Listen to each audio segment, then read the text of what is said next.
Hey guys, yet again, Google Hangouts hit me with that weird thing that it does sometimes in giving an echo.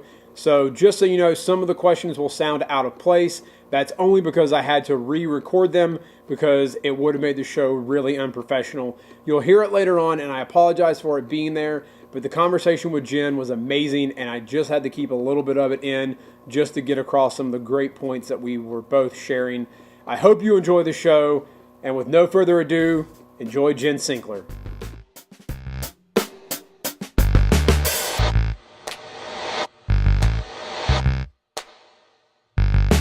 All right, guys, welcome to another episode of Side Quest Podcast, the unofficial podcast of Fitocracy. If you have not gone over to iTunes and hit subscribe over there so that you get the episodes as soon as they release. Monday morning, bright and early at 6 a.m. It'll come right to your iPhone. And while you're there, leave a review.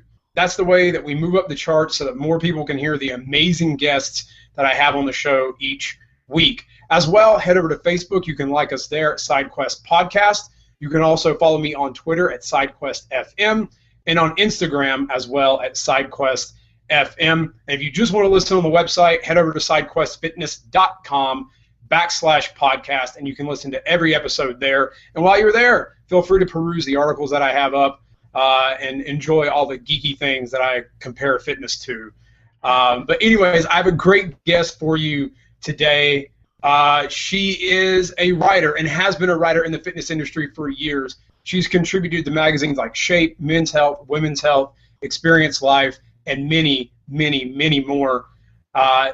Her name is synonymous with women in fitness and just being a badass, basically.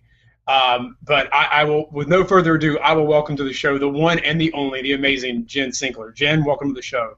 I feel like I should run in and high five everybody. I like that intro. Thank you. That was like a basketball intro. You should have jock jams playing in the background. Ooh, well, if I wouldn't get sued for it, I totally could. Right. But yeah, it's my theater background. I gotta liven it up a little bit. As happens. So Jen, a lot of people are going to know your name. When I say Jen Sinkler is coming on the show, people are going to be like, oh, I know Jen Sinkler. And you've written for a very, very long time. But how did you get into this? You obviously didn't major in the fitness industry in college. How did this come about? I got in a little backwards, actually. I got in because I majored in editing. I was a fitness editor for a really long time, and I needed to know how to teach people through writing how to do certain exercises, how to follow a program, how to,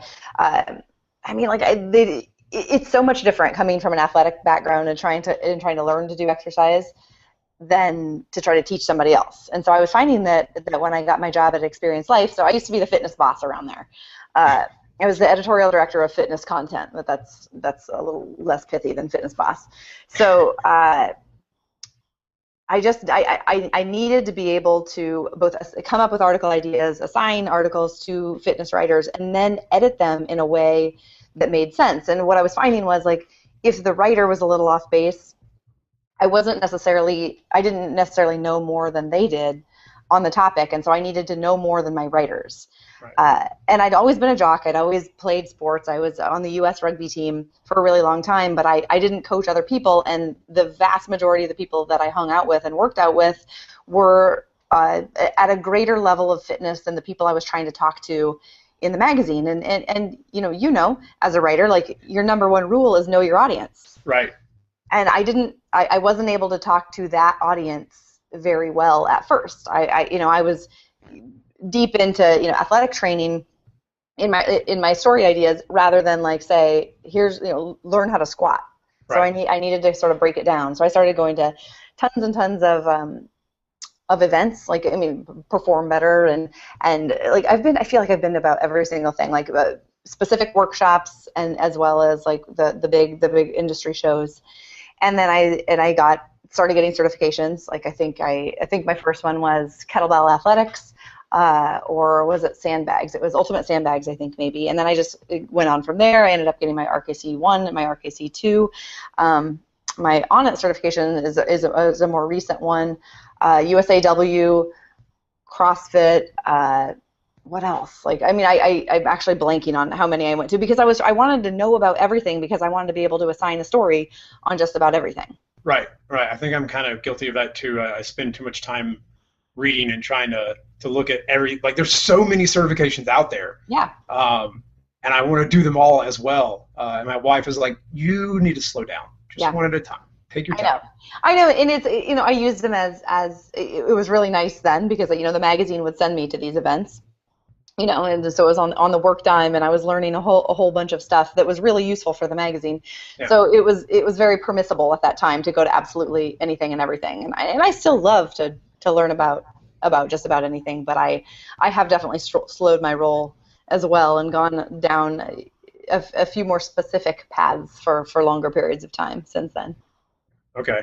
Now, what I love is that you mentioned things like sandbags and kettlebells for the longest time. Like those, they're instruments that not everyone uses, because when you look at men's fitness or women's fitness or any of those magazines out there, it's all, you know, dumbbells and barbells, and sometimes you'd have a random article about one of those things. Mm-hmm. But you also are a big fan of a form of the deadlift that a lot of people don't know about, the Jefferson Deadlift, and I didn't know about it until, you know, I started reading more of you and your husband and the work that you guys do, and I'm like, oh, the Jefferson Deadlift. All right. I'm a big fan of Thomas Jefferson, so anything that's got Jefferson in it, I guess I'll try it out. And I really, really loved it. I think it's really scary for guys because we do kind of worry about where the positioning is and coming up that we're gonna. All you guys worry about it, and it's not an issue. No offense. No, it's not. It really isn't. Like the first time I did it, I'm like, oh God, this is gonna be like a time I rode a bike that ended it very badly, but it was fine. So what about the Jefferson lift like got you hooked on it versus, you know, conventional or sumo? Well, that's the lift that I credit largely with solving my SI joint pain. And I had been doing so many sagittal plane movements. I've been doing CrossFit and coaching CrossFit for several years. And as you, I guess, may or may not know, like a lot of those movements are the listeners, that is, are back and forth or forward and backward. Right. And you're not getting a lot of, you know, rotational, anti-rotational, or frontal plane movements. And I was lacking that in my training, and I hadn't really noticed to what extent. And every time I deadlifted, my low back would hurt. Then I met my now husband, David Delanave, and he was telling me about this. I just said about. I live in Minnesota too long. You hear that? About this form of intuitive training that we use at the Movement Minneapolis. And I said, okay, you know, like I'm happy to learn about this. I really, you know, like, tell me more. But just so you know, I can't do deadlifts. And he kind of, you know, we'll see about that. And the Jefferson lift or deadlift is what tested best. That's the version of the deadlift that tested best for me for probably a period of 2 months. And then sumo started testing well again. And then eventually, now I'm a conventional puller in my powerlifting meets because now I can do any form again. But I was lacking that plane of movement in my training. And the Jefferson's pretty cool because it's both rotational and anti-rotational, because you've got to rotate, lock your torso into that position, and then as you stand up, the bar is going to try to, you know, turn you and twist, and you've got to resist that movement.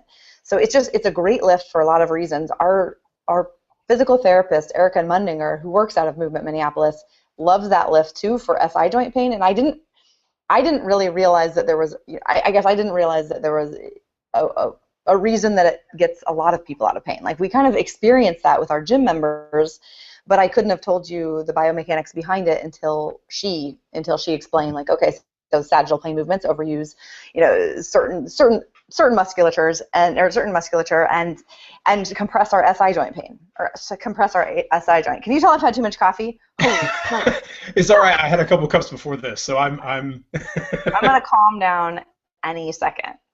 Anyway, we get to engage more gluteus muscles when we do the Jefferson deadlift, and the body develops in this more a 360-degree strong kind of way.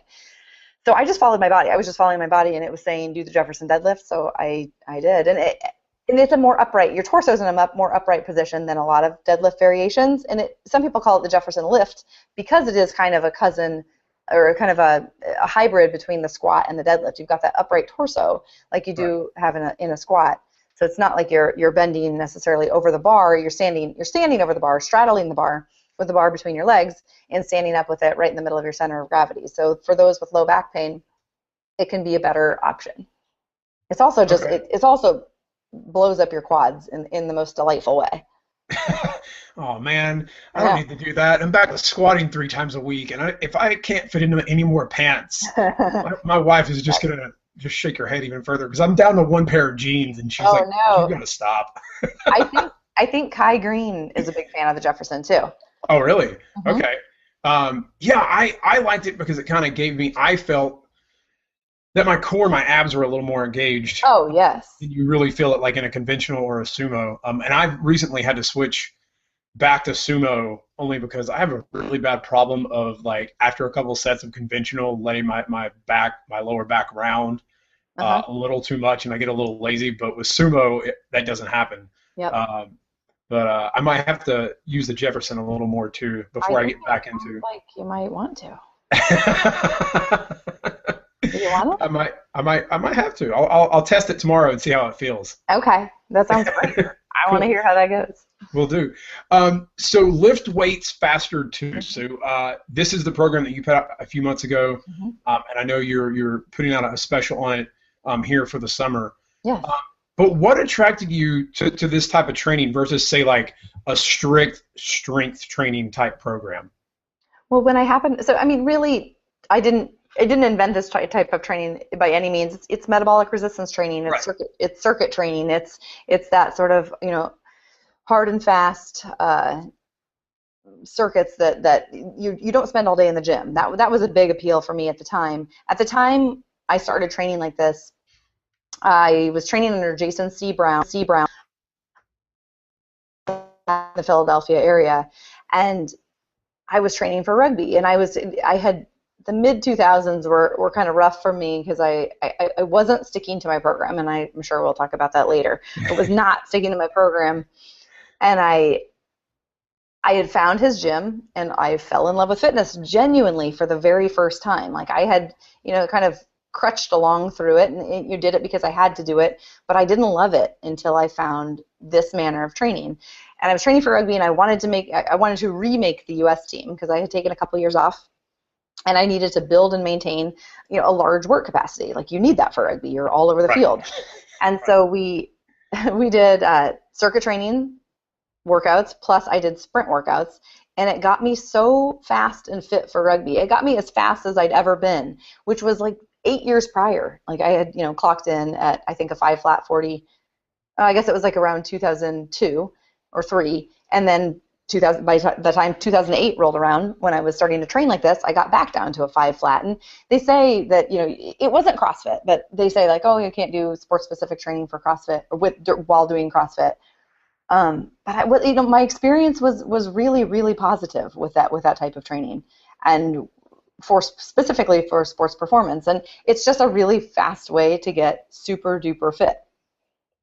Okay. Speaking of Philly, can you speak of what you were doing there this summer, and then we'll chat a little bit about rugby training? Oh yeah, I ran away from home for 5 weeks. Is essentially what I did here. So I'm always in the gym at Movement, teaching classes and training clients, and I am in the midst of rebranding, in the midst of working on an entirely new website. And you've heard of makers versus managers schedule. Mm-hmm. Mm-hmm. I talk about this all the time, and it's so true for me because I can't dive in and instantly get in creative mode and then like take a meeting and then go back into creative mode. Like in a maker schedule, like you need a lot of time to create something, time and space, and that's kind of how I feel about my website. And whereas a manager's schedule is, you're in and out and you're busy and you can be interrupted and you're wheeling and dealing. And it's just like I need a maker's period of time here. So I got everything covered and came out here to spend some time. It's where I used to live, so I've got a really great friend network here, and I'm crashing with a friend and writing my face off. How much are you writing a day? Well, it was a little bit of a rough start, to be honest, because I forgot that my greatest gift is to fill my schedule, not to create space for myself. So I've had a lot of social obligations that have been so much fun, but I'm finally in the groove of writing now. But so I don't know how much a day. Like I'm trying to get a whole slew of new posts ready for when I do rebrand as unapologeticallystrong.com rather than jensinkler.com. Like having a personal brand has never really been my goal. Like I'm an editor still at heart, and I want to provide a platform for many worthy voices. All right, so unapologetic. It's hard to say at first. I had to practice quite a bit.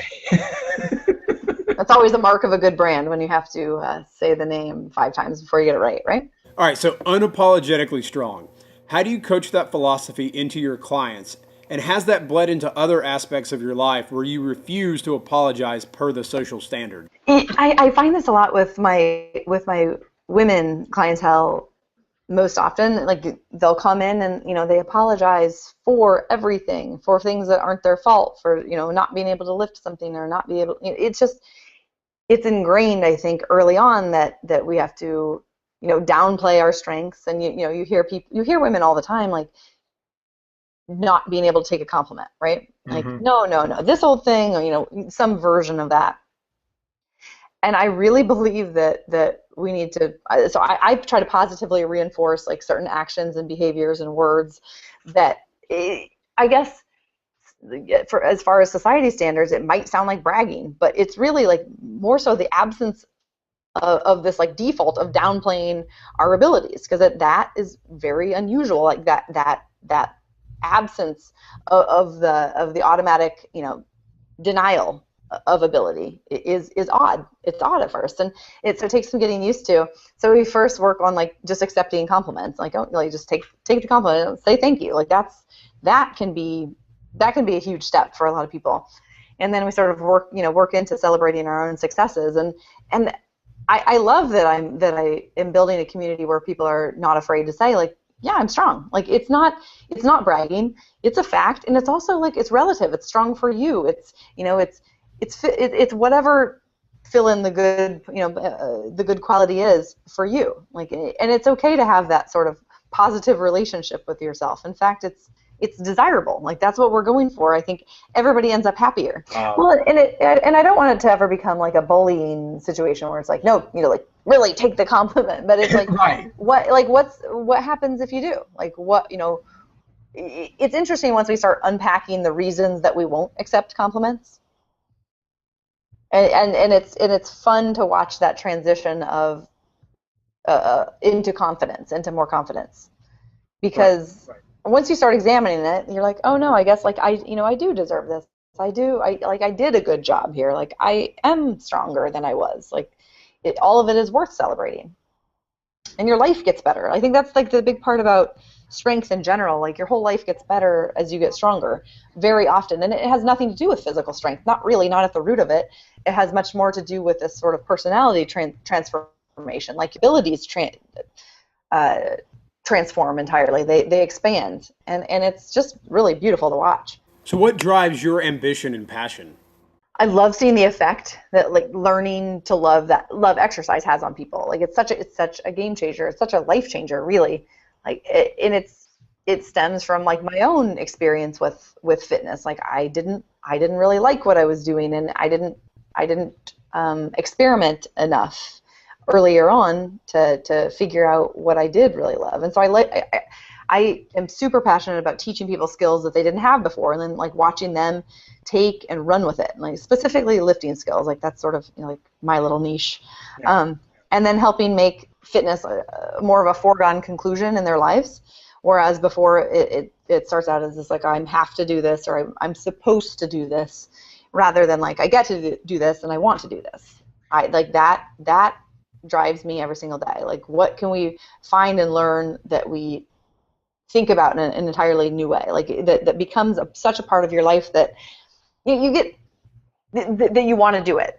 Like, right. I was talking to a friend yesterday. We went to the beach, down the shore, as they say, and we took 2 kettlebells out to the beach. So three of us, like 2 of my friends and me, and one of them was saying, that she gets flack sometimes from her family, like, oh, you're going to work out on vacation? And she wants to. Like, she's like, it's not a hardship for me. This is what I enjoy doing. It's, you know, it's like eating. Like, that's what, it's part of my day. Yeah. And I was like, that's exactly it. Like, it's not something that you need a vacation from. And I'm not saying don't deload. I'm nothing against deload weeks. I'm just saying, like, it's part of your life. It's a part of your life that you love. So how did you get into rugby? You know, most people don't consider that a girls' sport, if you will. So why rugby? Well, it's funny that you say that, because rugby is one of the only sports that the rules are exactly the same for women as they are for men. The ball size is exactly the same as it is with the men. Like, you know, it's not like with basketball where you've got a slightly smaller ball. Right. Everything's the same. Every single thing is the same. I found it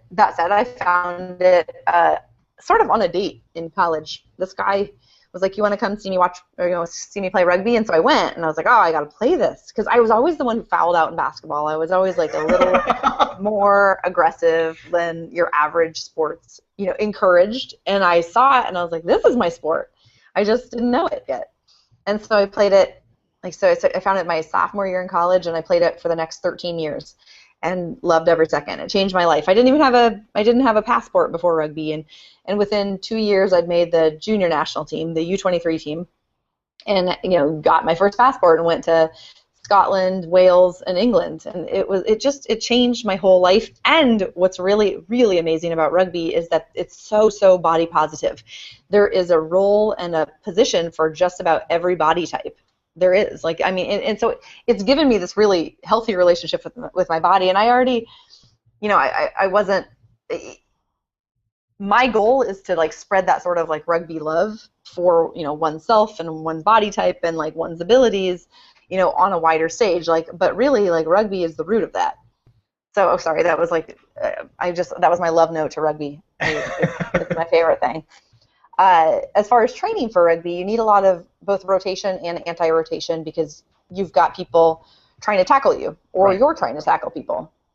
Power training, at least segments of the Olympic lifts. You could do the power versions of clean snatches, that kind of thing.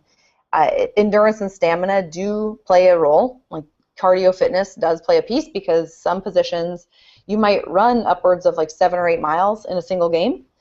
Not probably me. I played a wing. So I was like sprint, you know, chill, sprint, chill. I mean, I still probably covered quite a bit of ground, but with some of the forwards, like, they never stop moving. Like, if you look, you know, at a game tape and you're watching the forwards, they go from breakdown to breakdown. They get up, you know, once they're tackled or once they ruck, and then they head immediately to the next breakdown. Whereas I was like on the outermost position.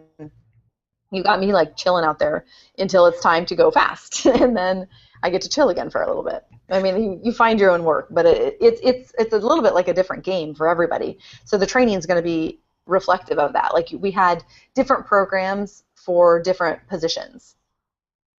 Okay. And I played a position that involved a lot of speed work. And that makes sense. Even in the experience that I had with sports, soccer was basically that's how I played wing. I just went out, waited, and then I realized I could be even lazier and just be the goalie and just stand there and not have to run. So how'd that work for you? Oh, I was a great goalie. I like it. I wasn't bad. I almost made the middle school team, but I wouldn't catch the ball the way the coach wanted me to catch it. And he was like, catch it this way. I'm like, did I catch it? And he goes, yeah. And I'm like, then why do I need to catch it your way? Because I stopped it. Oh my gosh, you're uncoachable. That's probably what happened. I was like, but I caught it. Why do I, but yeah, and in basketball, I also fouled a lot. I actually fouled out in one quarter. Oh, you did? Oh, Did you play rugby? No. We should have, it sounds like. I wanted to play football. Mom wouldn't allow it. Well, rugby's concussion rates are lower than hockey's and football's. How's that? It's like on par with basketball, because rugby players tackle smarter. I know you're saying like you're going to say there's no padding, right? There's no padding. And you're right, but it's also you tackle with your shoulders, not your head. You know, like if you led with your head the way that footballers do, you would be concussed all the time. All the time. Yeah. Like you can learn that you learn that lesson really quickly. It's why though that sometimes we would see that the former football players who were trying to transition over into rugby had a much rougher time, because they would try to spear with their heads, and like you got to put cheek to cheek. You got to put your cheek in your face next to the cheek of their beep, and then that's where you can curse on here. It's totally fine. I can. Okay. Yes. I don't think there are any kids listening to this show. My grandmother's not listening to it. I know that. Okay. So. All right. Well, cheek to cheek tackles like prevent concussions quite a bit. I'm not saying there are no concussions in rugby, but like they do quite a bit though. Like there are gold standards for concussion prevention and treatment in place. So the Seahawks, that's who's in Seattle, right? Yes. Like you can see how many professional sports I follow. The Seahawks actually worked with some of with a rugby organization out there called Serevi. Yeah. On tackling. So like football is taking notes. So I thought it was interesting a few years ago that EA Sports put out a rugby video game, and I was kind of thinking, is there really a market for that? Well, rugby it's the fastest growing team sport in America right now. And it is the second most played team sport in the world. So yeah, I'd say there's a market. Yeah, it's interesting. You don't really see a lot of rugby on like ESPN or ESPN2 or really any of the ESPN channels. Yeah, it's hard to find on TV. Although NBC was showing the national championships 2 weekends ago, main NBC. We were used to getting like the sort of like the NBCs or the ESPN or the Fox that would show like sports, right? Yeah, yes, that would show like poker too. Yeah. But now it's like it's getting more mainstream all the time, and with the inclusion of the sevens game in the Olympics in 2016, it's just going to get bigger. Cool. And it is like the fastest growing team sport in America right now. So on your website, you mentioned that you are never without lip gloss. If you could only have one lip gloss for the rest of your life, what is it? That is the hardest question anyone's ever asked me. I used to be a MAC girl, but I think it's pretty full of like plasticky stuff. So I made the switch to Tarte, and that's Tarte with an E on the end. For just about I cleaned up my whole makeup bag a couple summers back, and I haven't looked back. Like it's really good stuff. Like it's not full of the parabens and phthalates and all the crap that's in a whole lot of the makeup, especially the makeup in America, because we do not have the same laws that that Europe does as far as ingredients go. So our stuff's even dirtier. So we got to kind of be careful. So I replaced all my stuff with Tarte, and Tarte lip gloss is amazing. Consistency has sort of been a big thing everyone's been writing about lately, and you had a recent article on that as well. And I had a question from that article that I was inspired to ask you. What act of consistency has been or was your biggest challenge to overcome? That's a great question too. We always expect to, after a hard workout, you like look at yourself in the mirror, you're like, do I look different? It's not the way it works, is it? And so consistency is not super sexy, because it means you just show up and you do the work over and over and over again, and it's not about it's not about the instant gratification, and that's rough. My biggest hurdle was honestly working out consistently. I hadn't realized that community was so important to me yet, and I was trying and failing to follow a program on my own. This is like the mid 2000s. I'd done what I was supposed to do up to a certain point. Then I had gotten chondromalacia in both knees, which is like this overuse and sort of roughed up cartilage under my kneecaps. And looking back, like a lot of the training I was doing, a lot of the lifting I was doing, I was really playing into my tendency toward quad dominance, and had been ignoring hamstring and glute development almost entirely. So once I became in pain, once my knees put me in pain, I kind of fell off the fitness wagon for probably 2 years, and it was like I wasn't playing well, and obviously because I wasn't training well. And it wasn't until I met I started training with Jason in Philly, and Pamela McElree, that's who still owns Urban Athlete now, and I took group classes, like group fitness, like they were kettlebell classes, and we did circuit training, and I did sprint workouts on my own, and I sort of rallied all my friends who were in the same boat. All of us were sort of in the same boat at the same time, like hadn't really been hitting fitness as hard as we should have been, or wanted to, I guess, at the time. And we all got back. Became part of this community, and I loved it. I loved it so much, and that was the biggest thing for me. Is like, I haven't looked back since then. Like, now it is a part of my life, but I still to this day will rally the troops. Like, I've got lifting buddies. I'll go to group classes, sometimes, but and now I can lift on my own, and I will do it, and I will enjoy doing it. But at that time, like, I wasn't ready for that. Like, I felt alone, and I felt like it wasn't very fun, and I didn't really want to do it. And so I found other people to do it with me, and that helped with my consistency immensely. So creating communities is a big thing in the fitness industry right now, getting people together to work in groups and support each other. So how do you guys at Movement Minneapolis institute community, with people that are there? How do you get them motivated, and how do you build that sense among the people at the gym? Well, behind the scenes, we call it glitter. We'll try to pick a theme for every month, or a project. Like, one month it was 5,000 swings. We did Million Pound November, where we put anybody who wanted to, got put it onto teams, and together these teams of, I think it was 5 to 8 people, were trying to collectively lift 1,000,000 pounds that month. And so it was, and they would check in with each other, and they knew who was on their teams, and that, that's very motivating. That's very motivating to get into the gym if you know that you're gonna short your team, 20,000 pounds if you skip a workout, or 15,000 pounds, or 7,000 pounds, or whatever is a good amount of volume for you. So it's that kind of glitter, like getting people moving toward the same goal. And like the 5,000 swings was really fun because David is a computer genius, and so he builds tracking devices for everything. So we got, like up on the screen at the gym, you could see like exactly how many swings everybody was at, and you could see the people like, inching upwards, and like you could come in the gym and be like, all right, where am I at? And you can plot out how many swings you need to get based on the Adaptifier and which is the tracking program David wrote to go along with the screens at the gym. So I have another fun question, but I had to double check first because I'm a big fan of your husband, Dave Delanave. But I remember he did an article saying that you guys don't allow headphones at the gym. It's not that we don't allow them. It's just that nobody ever wears them for anything. It's not outlawed, but we also like.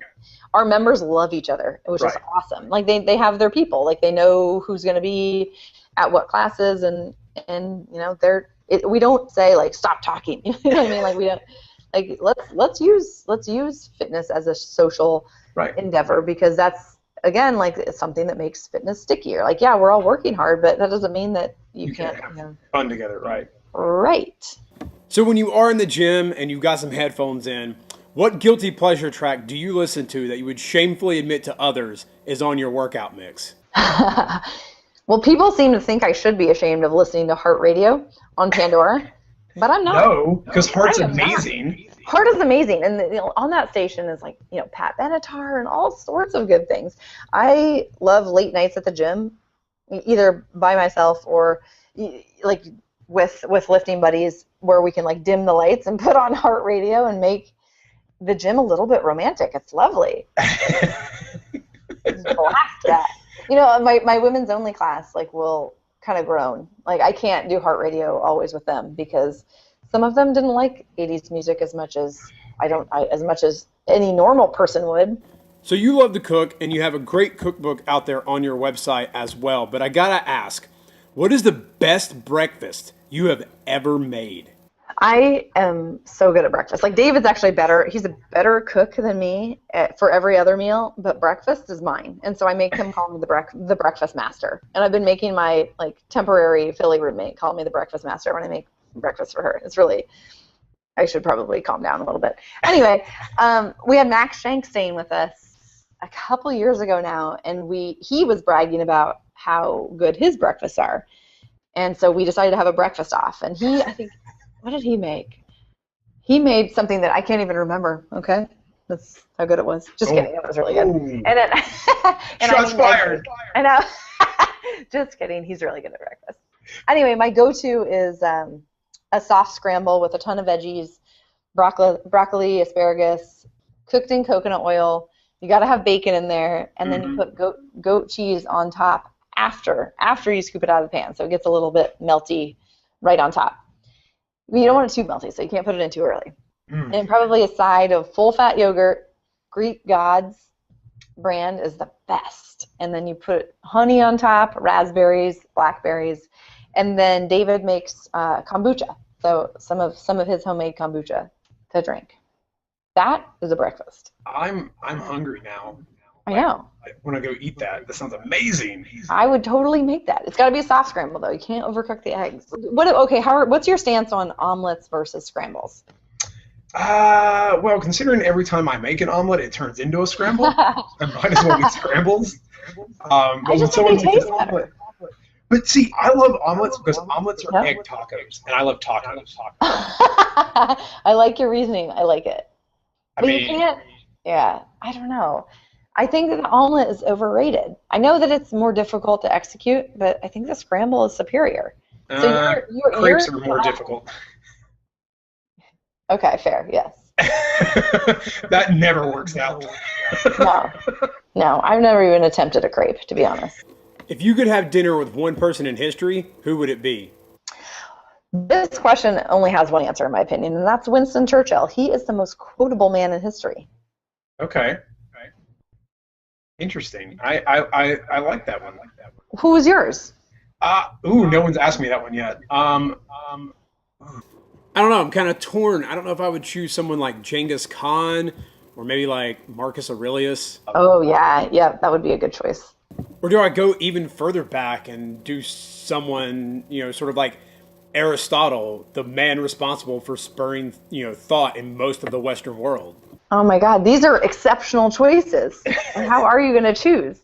I went to the Genghis Khan exhibit. It's up in Philly now, in the Science Museum now, and he had a rough start to life. Like, his dad was murdered when he was 9, and his mom got kidnapped, and a lot of bad shit happened. You can see. I'm like, okay, so that's why he was so. So wait, his mom and dad both died. So Genghis Khan was really Batman? Yes, actually, yes. An evil Batman. Yes, an evil Batman. I don't know. The Winston Churchill quotes. I just Googled one, and it's just like, however beautiful the strategy, you should occasionally look at the results. And how applicable to fitness is that? In every way. So Jen and I wrapped up our interview here with a little chat about our dogs and how much we love them. And how wonderful and amazing Jack Russell Terriers really are. Well, I have one Jack Russell, we think, a mystery Jack Russell, maybe a Jack Russell Beagle, and then one Shih Tzu Bichon. I don't even know what a Bichon is, really, but that's the dog. So that's Franklin. He came with Dave. Okay. And Zoe is the mystery mix, who is a Jack Russell something. And she came with me. And they match, though, so that's how Dave and I got together. They do.